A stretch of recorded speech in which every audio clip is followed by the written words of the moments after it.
Welcome to another episode of Lifestyle After 5 on the one and only WDJY 99.1 FM. I'm sitting here with me and my co-host MD Red. What's going on, MD Red? How you doing? I'm doing good, man. How about you? Oh, I'm excited. I'm always excited for Wednesday. And today, I always say I got a special guest, but I know this time, we really got a special guest. This man has been an inspiration to me. I mean, we go way back. This man always coming back from Arkansas. I'm originally from Arkansas, although I say Georgia raised me and I love the Atlanta area, but we're going to take it back home to Arkansas tonight. And I'm bringing on tonight, this man is a former House of Representatives, one of the former House of Representatives for the state of Arkansas. He's definitely an entrepreneur. He's a minister, and he's a president of a bank. That's a whole lot of stuff he got going on there. I don't know how to keep yourself in shape. He works out habitually. I see him on social media all the time getting it in. Matter of fact, he make me want to get off the couch. So I want everybody to let's give a warm welcome to Monte Hodges. Monte, welcome to the show. Thank you. I appreciate you, man. I appreciate you for having me on your show. I'm very humble for the invite. Well, I thought it was very important. Like I told you before we got started, I wanted to invite you on the show a long time ago, but we're going into a political season. So it is very important to have you at this particular time as we get ready to go into this change of climate. And this season, to me, is very different. And I could be wrong, but it's a very different political climate because typically, from what I remember, during an election season, there's never ever any election commercials for black folks, whether it's Democrat or Republican. They might talk about, usually with black folks, it's usually the campaign to get us out to vote. Hey, get out, register to vote, and that's it. But this time, I'm actually hearing campaign ads from both the Biden and the Trump administration reaching out, trying to get our votes out there. So that I just thought that was odd. I've never, and not to say that it hasn't happened. I've just never ever heard of them, either party, putting out political ads trying to reach black people. It just usually doesn't happen. But yeah, we'll get into a little bit of that. Touch on that a little bit later on your thoughts and opinions on that. So I just want to ask you, knowing you and watching you grow up all through high school, what inspired you to get into politics? Politics was never on my radar.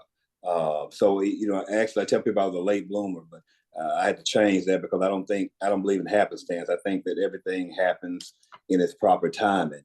And actually it was asked to run for city council back in 2008. And so I said, let me test the waters. And I ran in a 4-man race, 4 of us that ran for that city council seat. And I won. And so that started my journey into the public service sector. Granted, I've always been a servant leader. I've always loved to serve people. Didn't really know that, because I was just green to that process.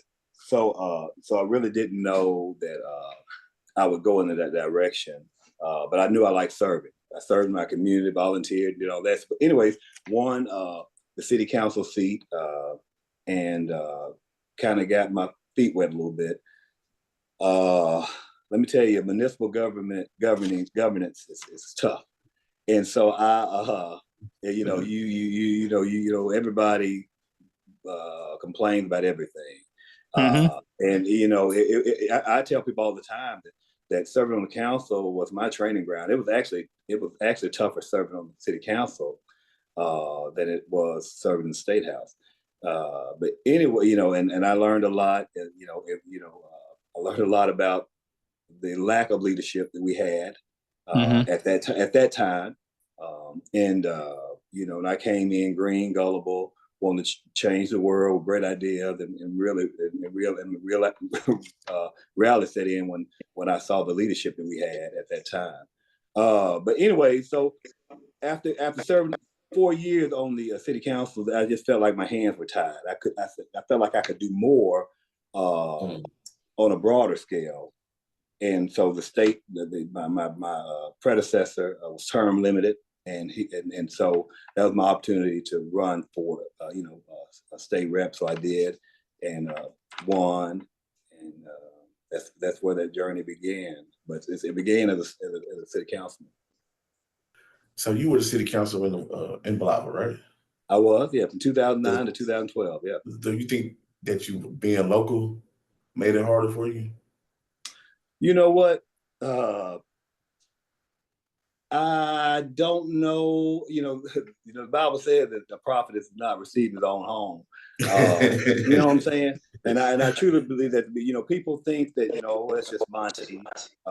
He's just a homeboy, and so some and I think they put a little bit more pressure on you, or there's double standards when it comes to local folks. But that could have played a part. But it was just hard on a municipal level. And granted, I have friends that serve on the council and in other different cities throughout the state, and so it's not isolated to just Mississippi County or Blytheville. Right. That's just the that's how that beast rolls. When it comes to municipal government, it's tough. It really is tough. I can believe it's probably one of the hardest jobs it is. Yeah. Local, like school board and all that. Those are, people don't realize how, first of all, how important it is. Those positions are, and then how tough they are. Now you bring up a good point. You're right. People really don't realize how tough those seats are. Nor do I think they even understand the roles. So if you could you even just tell the people what the state legislature is responsible for and what their job function is? Yeah.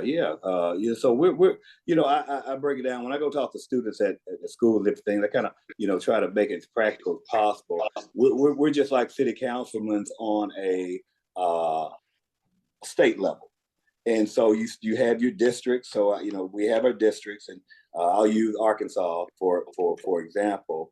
There's 100 state legislators in the state of Arkansas, and then there's 35 state senators. We govern about 30,000 people that in each district, and I was in District 55 at the time. It's now changed. They gerrymandered it. It's now just District 34. Wow. And so we're just responsible for, first of all, drafting laws for the state, and we're responsible for our individual districts, trying to bring resources and things like that to the district as a whole, and what their needs are. So I tell them we're just like a council, like a city council person, but on a state level, and we have more constituents and more to oversee in the state. I always wonder, because as while we're still on that point, why isn't there more political education put in the community, especially the Black community? Because like I said, half of us complain, and myself included, but I hear people complain, even when it comes to presidential elections and different stuff, we're asking the president to do certain things that the state should do. Mm-hmm. And some of us have no idea who our state representatives are. None whatsoever, the job function. We don't even know what the mayor job is. We just know that, hey, some of us don't even vote for that. We sit there and we wait every 4 years to vote for the presidential election, and we just bypass the state election, which is the most important election that you have, that affects you personally, whatever state you're in. And I'm redundant in saying that elections have consequences. I mean, I'm like a broken record. Elections have consequences. And, you have to be intentional. You have to be intentional as a lawmaker to get the word out through social media, through whatever local press you may have, to keep your constituents informed. I was very active on social media my entire time in office, on IG, on Twitter, and on Facebook. I had a very active page. I kept people informed on legislation. I kept people informed on everything that was going on. Granted, and I had town halls, and often, and in those town halls were very poorly attended. And I put it out there, and I advertised, and I promoted it. And so you know, saying goes, you can bring the water, but you can't make them drink it. And so you know, so it's up to that individual lawmaker to be intentional on ensuring that they're putting the word out there and trying to keep their constituents informed on what's going on, and do it in a way where it's practical, where they can understand it, not stuff that's over their head, because that's who we're working for. We're working for the people. We're working for the people, and so that should be, our constituents should be our number one priority, and all. But we have to. People have to get off their hands and do a better job of getting out and getting engaged and holding their elected officials accountable, and ask them if they're not holding town halls, if they're not putting information out there, why aren't you doing so? You know, and because they work for us, and we work for them, and so. I think it's very important that we hold our elected officials accountable and ensure that they're keeping us informed on what's going on. But yeah, no, we don't, and that's one thing I definitely stress. You know, I ask the question all the time when I'm speaking to when I was in the office and I had to speak to people. I said, "Do you know who your state representative is? Do you know who your senator is? Do you know who your congressman is?" And they did not have a clue. They did not have a clue. Who their state rep or who their senator was, or who their congressman was. Well, you know, that's disheartening. I'm gonna put it out there, and these are my words, not Monte's. But our people are not coming to town halls. You know, our people are somewhat lazy politically. Unless you're throwing your town hall at the local club, where it's gonna be some dancing and partying and music, and you got a little intermission or something going, they're not coming. Right. And I would have them at locations, and I would have them at locations that were neutral, where they would have access to get there. It's not an access thing. We got access to get there. Yeah. We just ain't. We just not interested. It's not a priority. It's not a priority, and it's sad because a lot of the legislation that's being passed today, and right when I got out of office, affects those that are the most vulnerable, those that aren't coming to town halls, marginalized groups, Black, brown communities, poor people, and so they're not coming to these meetings, and the stuff that's being legislated and passed is the thing that's hurting them the most. Again, they still waiting on the president to fix certain things that they should have been in town halls to fix. And I just don't know. I mean, I definitely don't have any answers. What will make our people interested? It's going to take making bricks from straws. Sadly to say, I don't want to get to that point because it's going to take us a decade if we don't start getting the proper people in office and get out and exercise our right to vote. We're going to be set back. It's going to take at least 10 years to catch back up. We owe it to our ancestors that are sitting at the bottom of the Atlantic to register and get out to vote.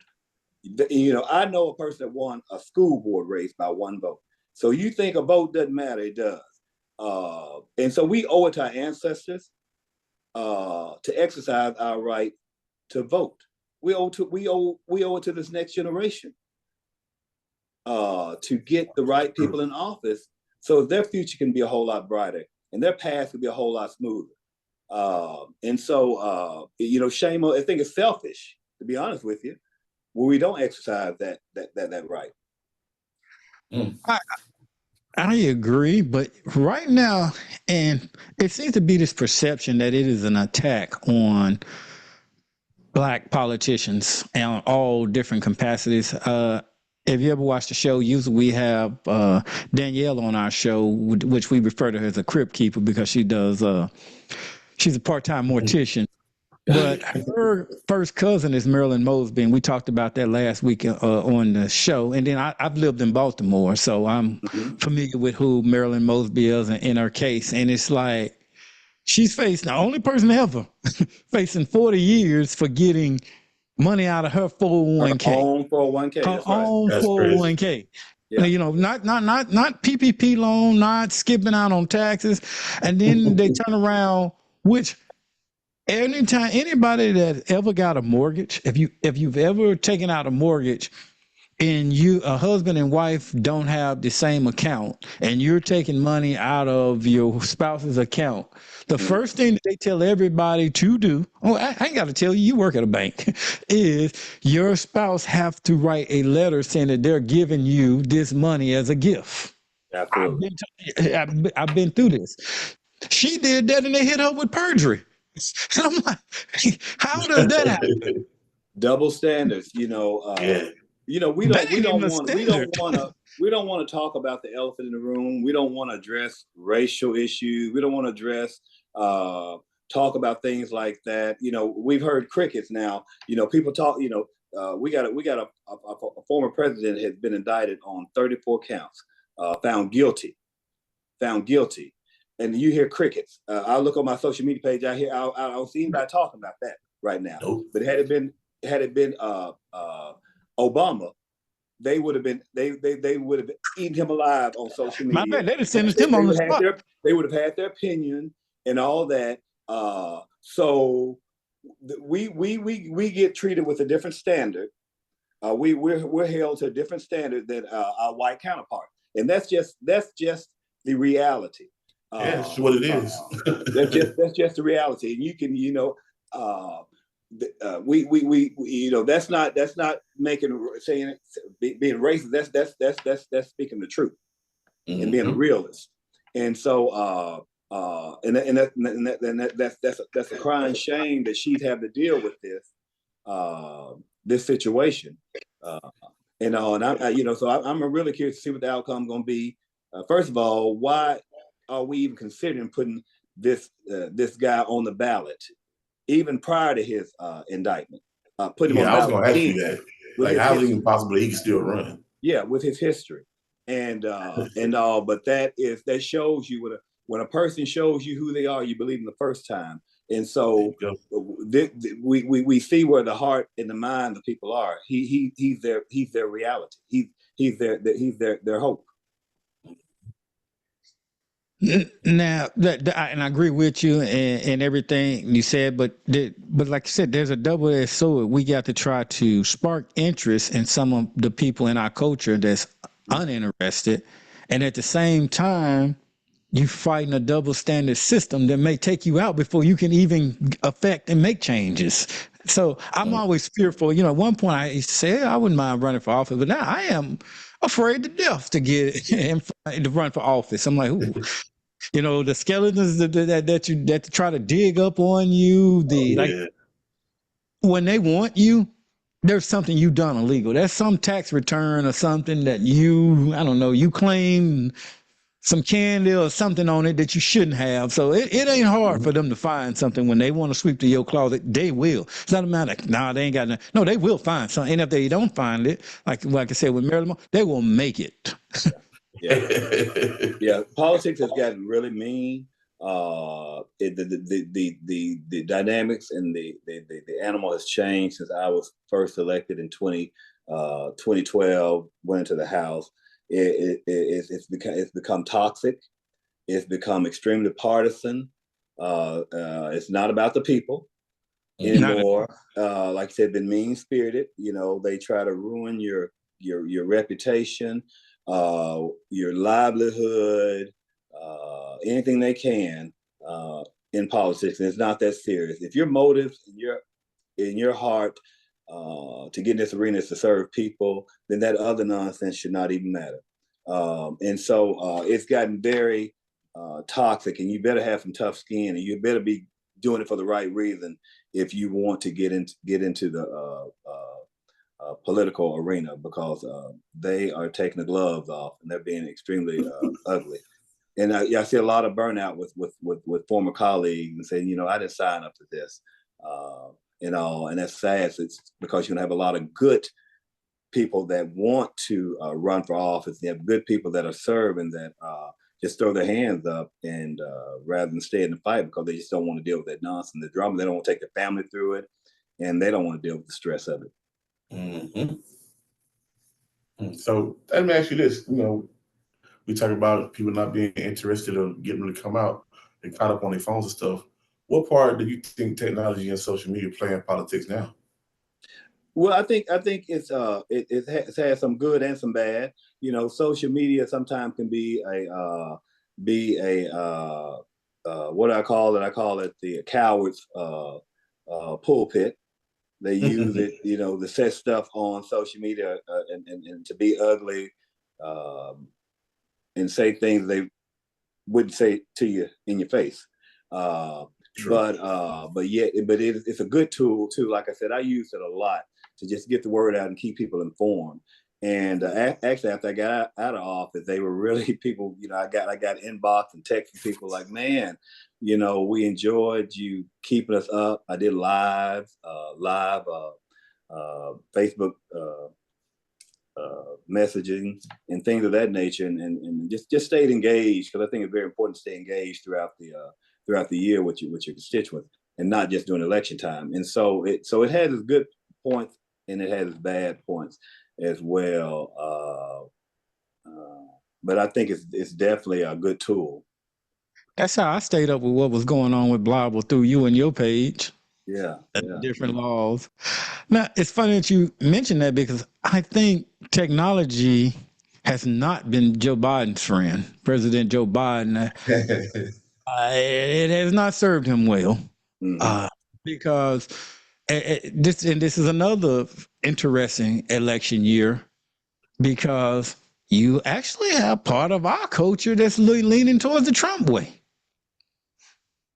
So if that's why I say this year it is more than just get out the vote, because people might get out the vote, but we don't know how the Black community is going to vote now. They're divided and split on whether to go Joe Biden, Donald Trump, or not vote at all when it comes to the president. So I've never seen a political scene like this as well. I think because they feel that our vote has been taken for granted, and they feel that, okay, who says because you're a Democrat that I'm gonna vote for you? Who because as far as I'm concerned, I don't see anything none of you have done for us. And so that's the mindset, and that's what I hear, and that's the pulse. Granted, for the past year, so I got out of politics. I ran for U.S. Congress for the 1st Congressional District after I decided not to run for the State House again. I had 3 more terms that I could have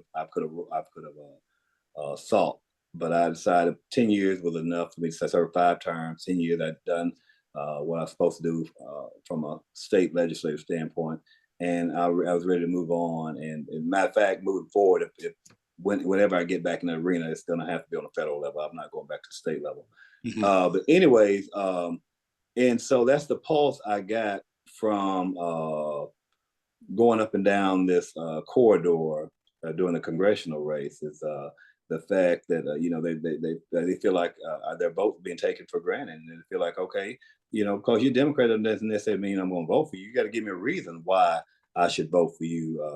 What do you bringing to the table to help change these dynamics that's going on in our country and in our state and in our communities?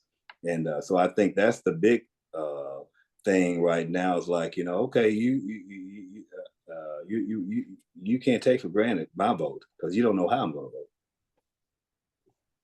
When you talk about the vote and how important leadership is, I was in West Memphis, about 3 weeks ago or so, and I was looking at West Memphis compared to our hometown, Blytheville, and I actually met the mayor of West Memphis, and I shook his hand because it's amazing the job that he's doing with West Memphis. And, compared to Blytheville, West Memphis used to be a place you just run past through to get to Memphis. That was it. You go over there to the dog track, and that was it. And it wasn't even considered. Blytheville had his opportunity, Jonesboro and some of the other places, but he's really starting to get West Memphis up and going. Full-fledged casino now, bringing in the revenue and some other things that he had said he had brewing there. And so it was just a testament of the difference of what leadership can do. Matter of fact, a lot of people, because Memphis, which that's a whole nother story, I think had the greatest potential at all, but now on the decline with violence and everything. You've actually got people going over in West Memphis to a lounge or whatever because Memphis is so violent. And they feel a little bit safer there. So this is definitely a leader can make a difference, especially your local leader. So I encourage everybody to get out there and vote and choose your local leaders wisely. Yeah. They can hurt you, they can help you, or they can hurt you. Absolutely. Definitely. What would you say when you were in office was your greatest accomplishment during your tenure? Wow. The greatest accomplishment, first of all, I was proud of the fact that, at one point in our history,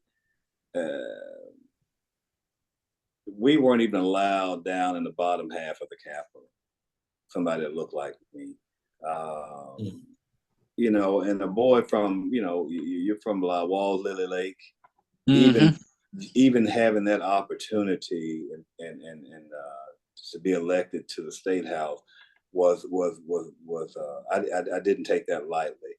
I didn't take that for granted. I felt very blessed, and that I was even elected to serve. First and foremost, and secondly, I've had did some heavy lifting my first term as a freshman to bring some jobs.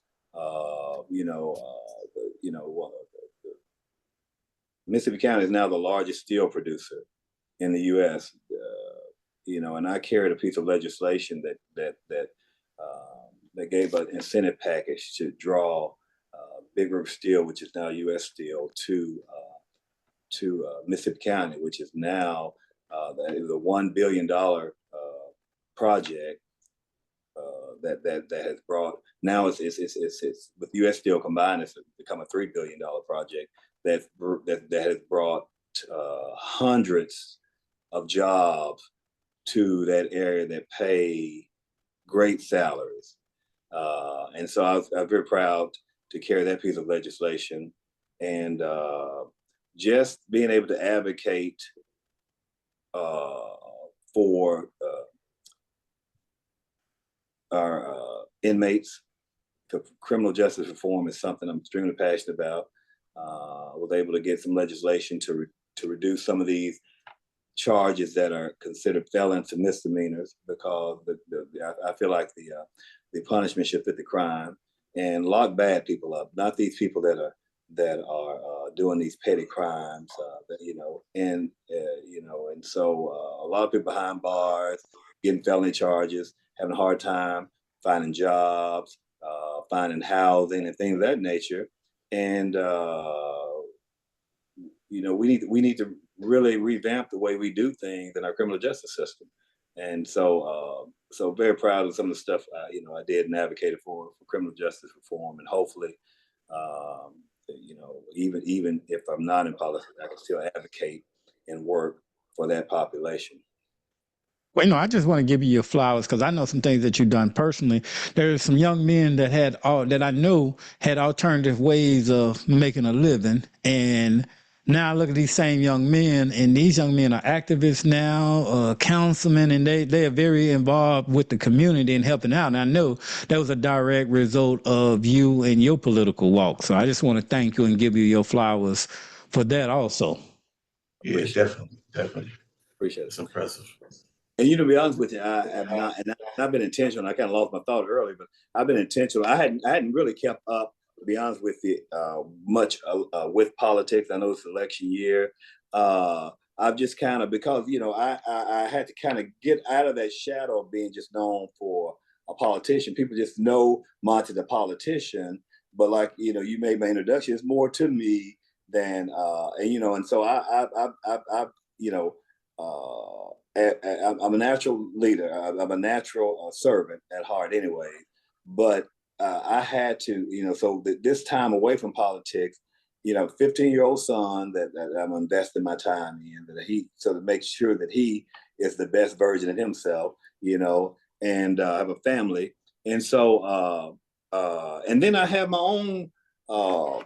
Aside from being a politician, I have some goals and aspirations and some things that I put on the set aside to serve people, and so for 14 years I kind of gave myself away to everybody else, and now I'm doing self-development and really investing intentionally in this next chapter of my life.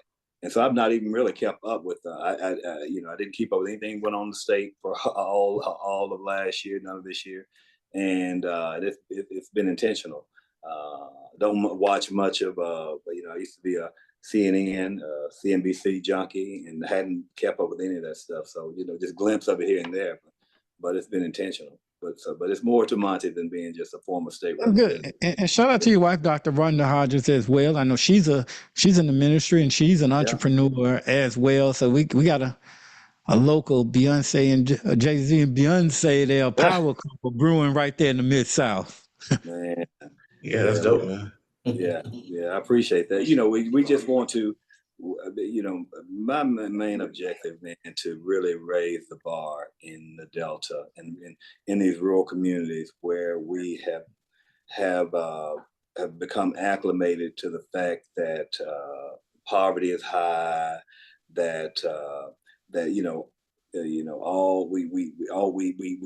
tend to gravitate and see the negative, but there's great things that can come out the Delta. And so we want to plant that seed and really provoke a population, a group of people that we can rise above these ills.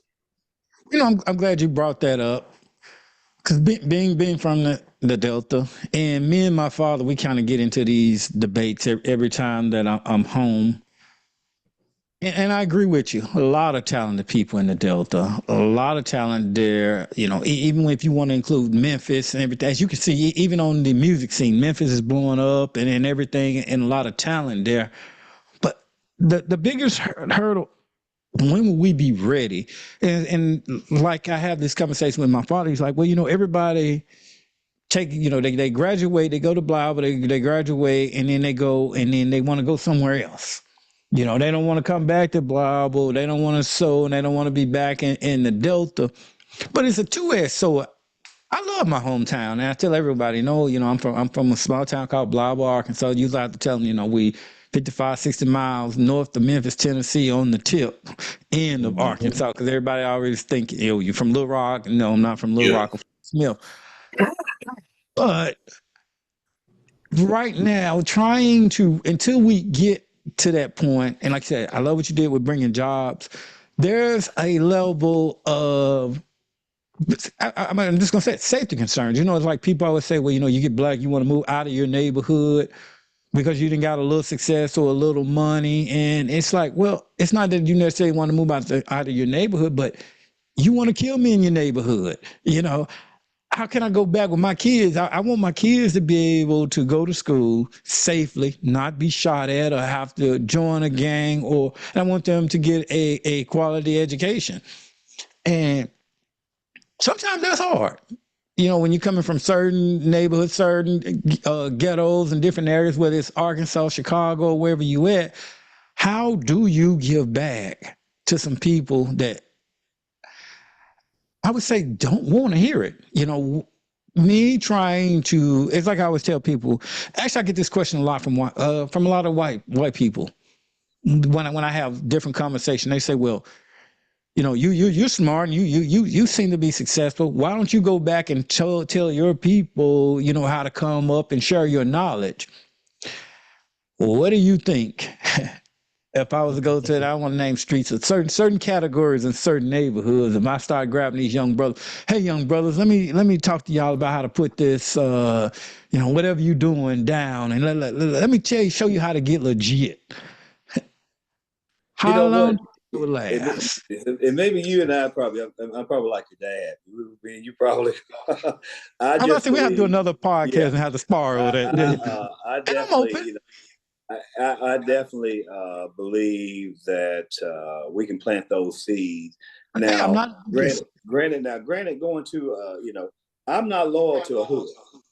Mhm. We go from, I'm not dumbing down, and I'm, and there's a, you ought to want to see progress. You ought to want to see yourself going from A to Z. So Mhm. I'm not loyal, So one thing I don't receive is that you think you're somebody else and you moved out the hood. Hell yeah, I moved out the hood. Because that I started in the hood, but don't mean I have to end up in the hood.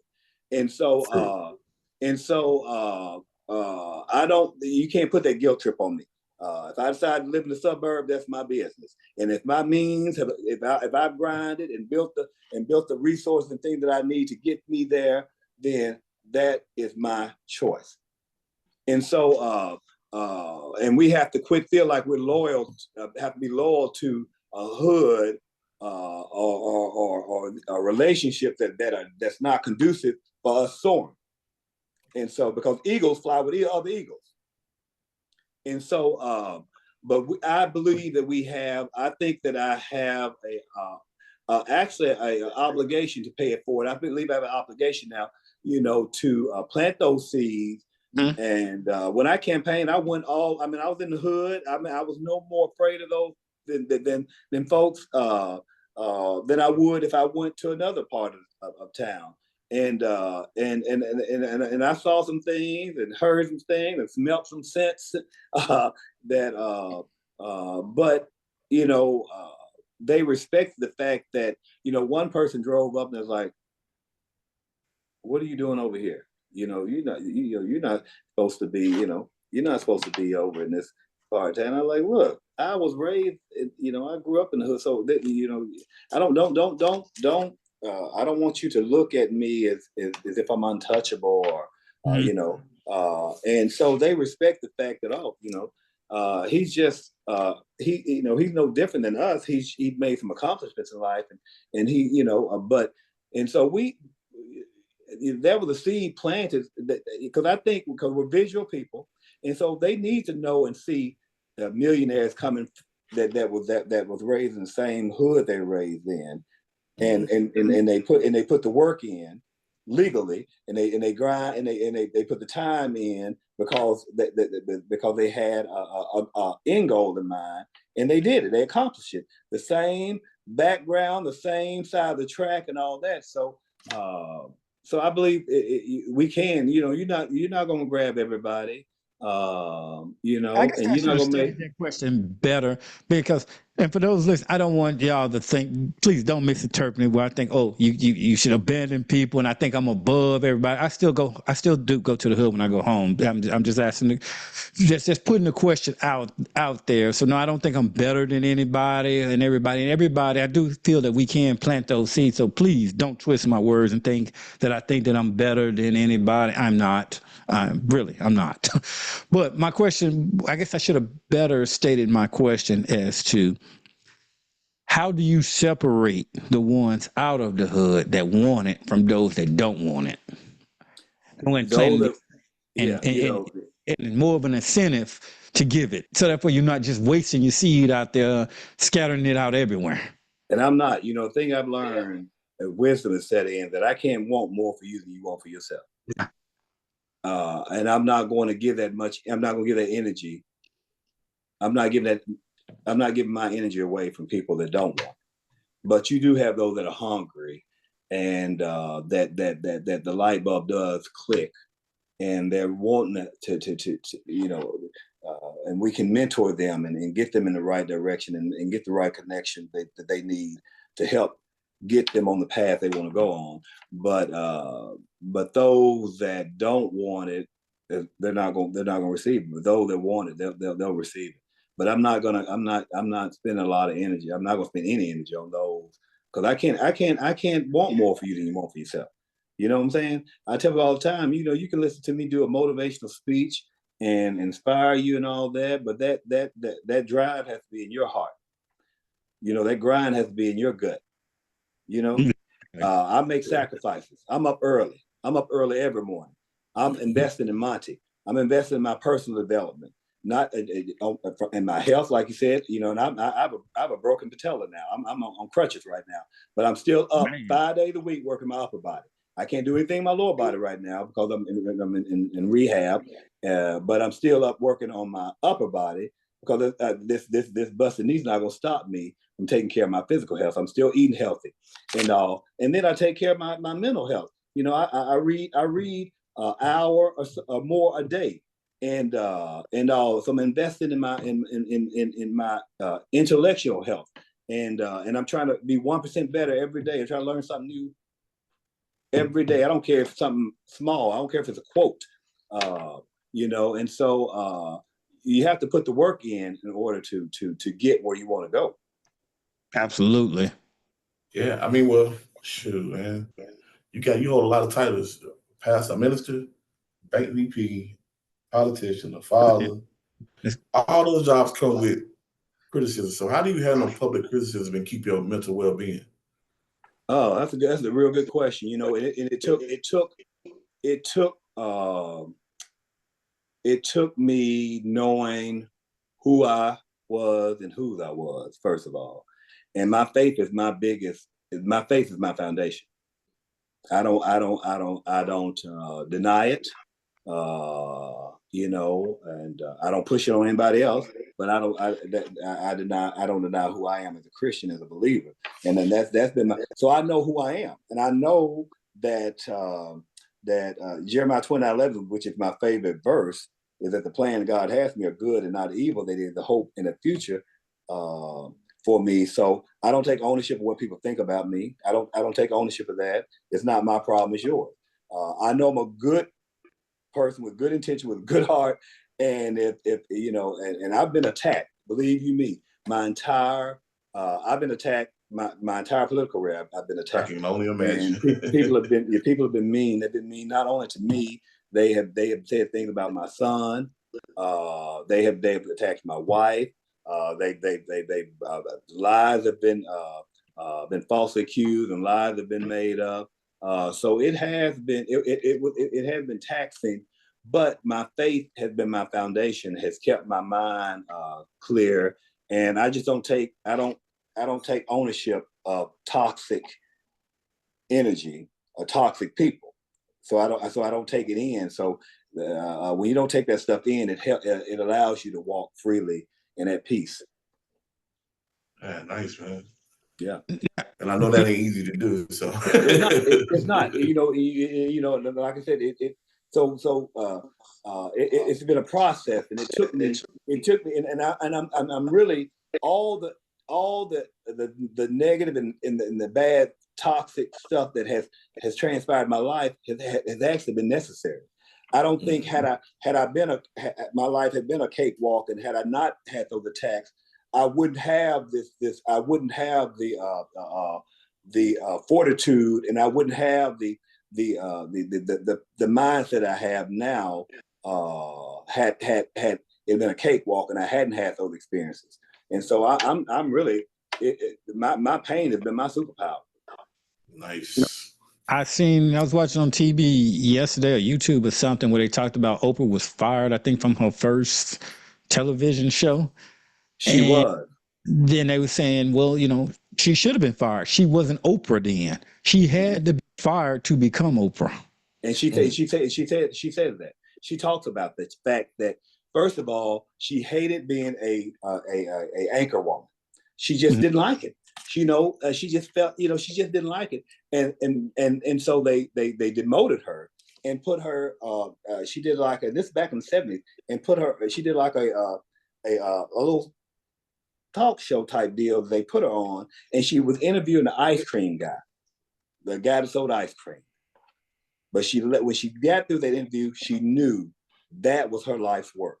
That was her life. She knew it.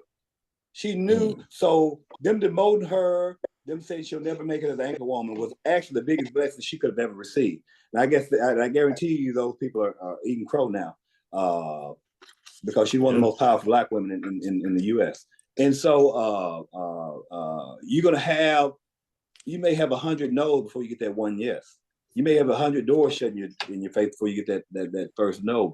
But oftentimes that pushes us into our life's work. We have a future. I have a future. I turned 52 last year, and I guarantee you, God gave me a second wind. And I believe that I'm just now scratching the surface.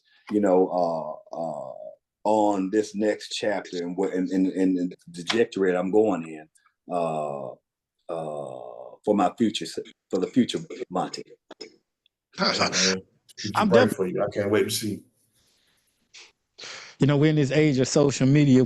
When I come back, they'll probably dig this saying up from somewhere and play it against. How they love to bring the media love to bring the negative clips about you. That's why I had to clear that up. I am for my people, and I'm really a big cheerleader for the Delta and for Arkansas. Behind the scenes, I've cheered a lot on and have talked to a lot of people about what can be done and how, even from wherever I'm at in the world, how I can play a role and help. And going back there, there was not, so I don't think anybody interpret. I didn't interpret what you were saying that you didn't. So if somebody took it that way, they kind of warped. But I don't think that it wasn't perceived that you were saying anything that you were discriminating. The reason I said because I've said some things before and that have been twisted around. For the other way, and it's like I didn't mean it that way at all. So that's why I try to be radio say. So that's why I'm like, let me clear up what I said because some people, anybody that knows us and watches, they know the main reason we do this podcast and radio show is to change the narrative for our culture. So they gotta know that he wasn't negative. So. And like I tell people, sometimes I will do that, but like I tell people, sometimes I play dumb. I know the answers to certain things, but sometimes I am trying to be in the view.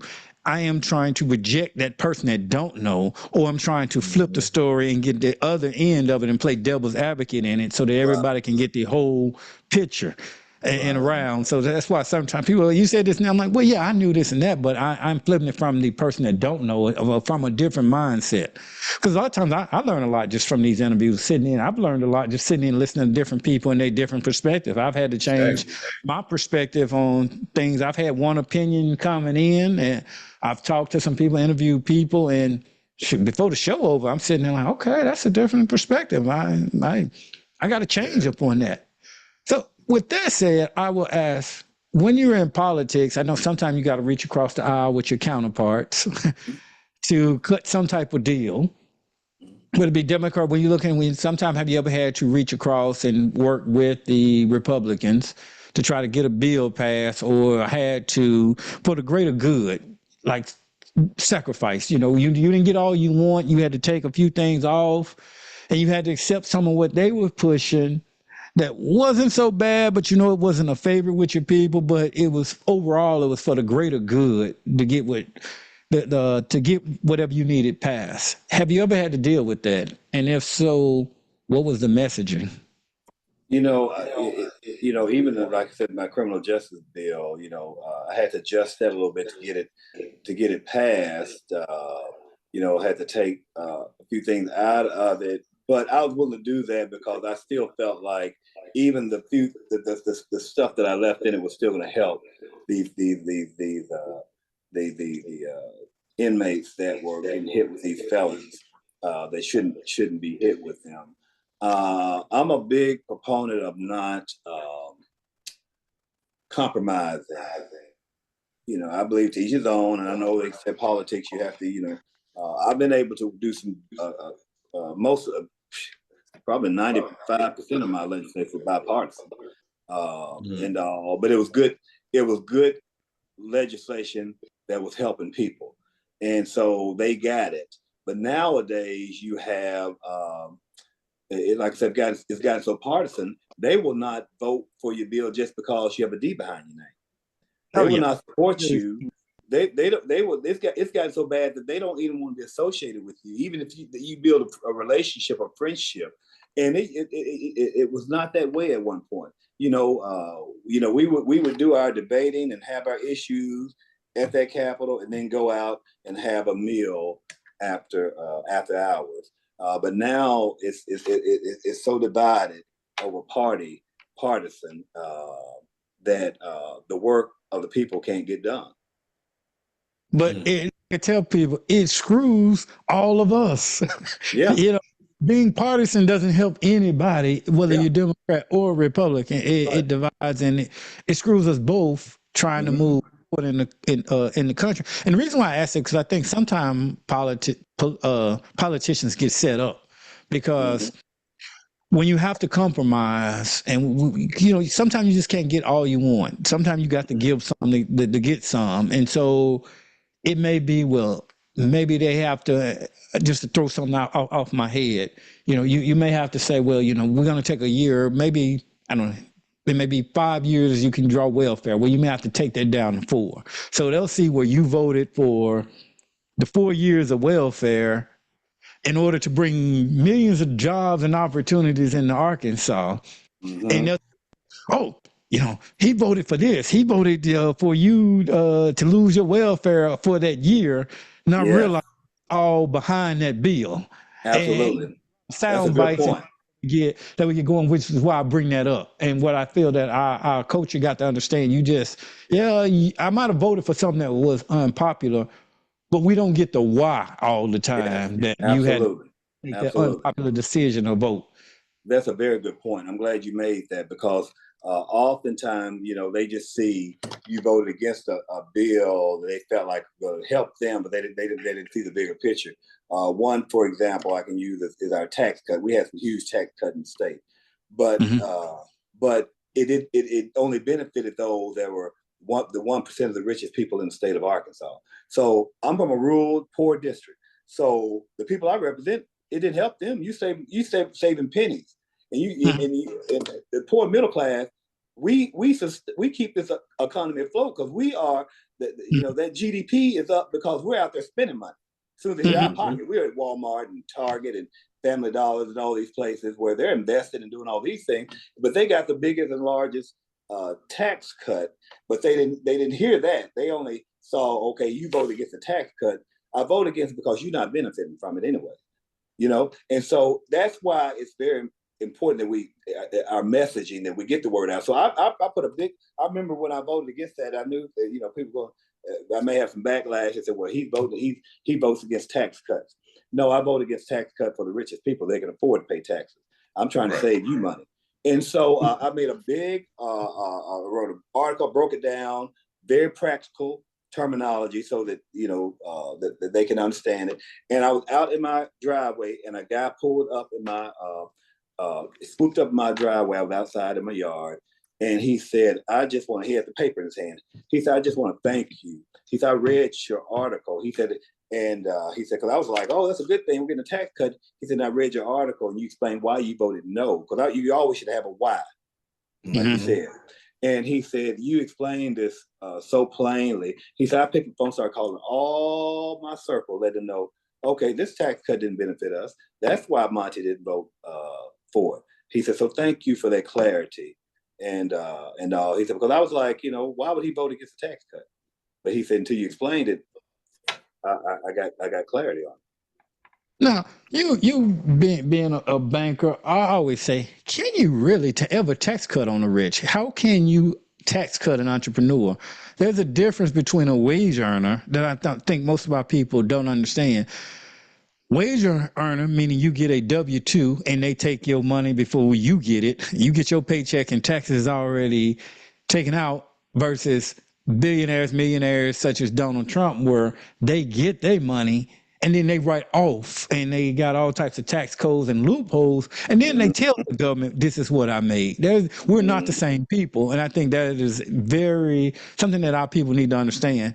Two different things. So that is even right. with Donald Trump, any tax cut that we come up is only going to hurt the doctors and lawyers, people that work for a living. Is the only people ever going to get hit with tax cuts. Or Donald Trump, he's going to be able to the scapegoat until it's going to be all good again. Once again, I don't know if we were recording earlier, until it's not, when they want you. When we talked about, if you're a person of color, yeah, you got all types of tax loops and tax cuts until you don't, until you say that wrong thing and they come for you, then you're going to jail, or you're going to be tried for it. Or and then Donald Trump's case, until you make the wrong people mad, it's all good until it's not.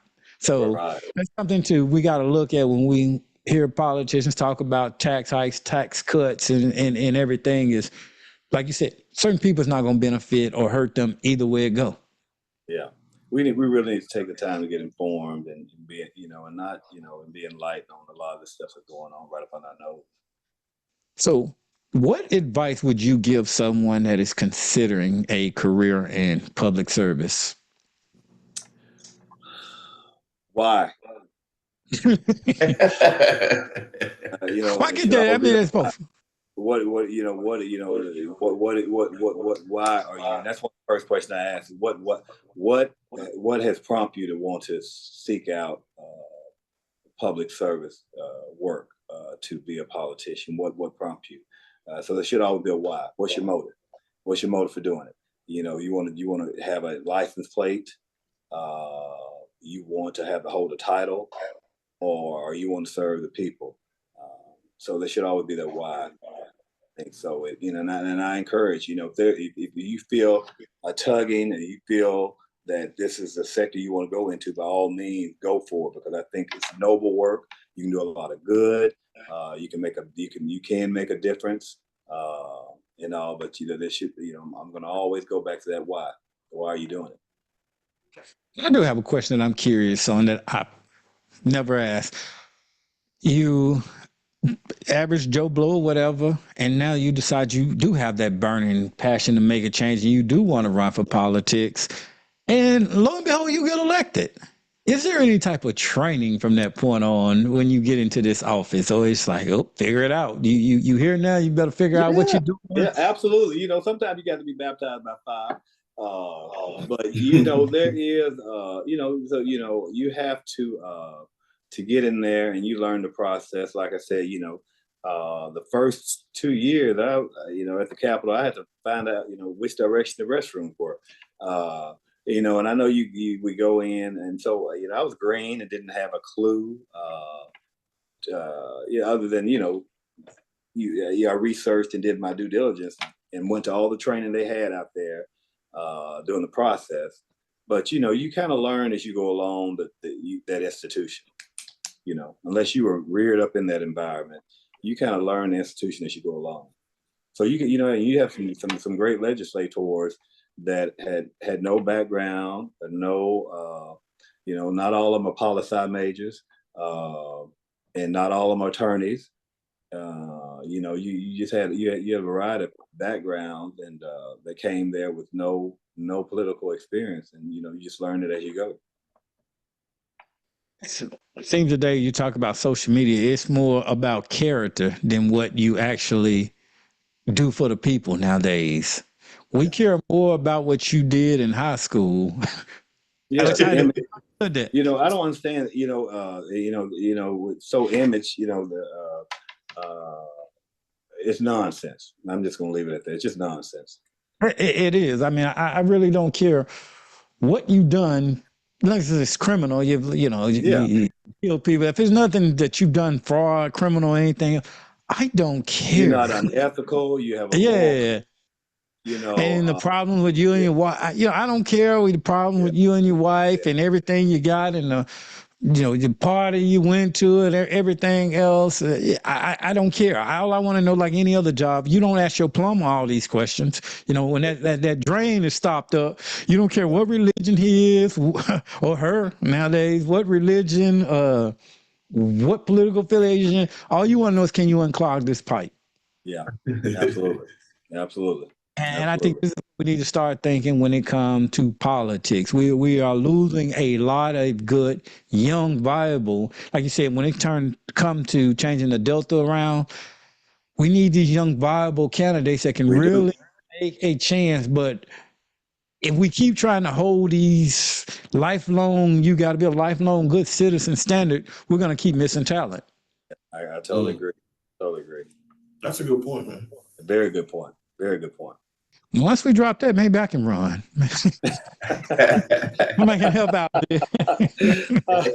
Oh, man. Until then, I got to stray far away from politics.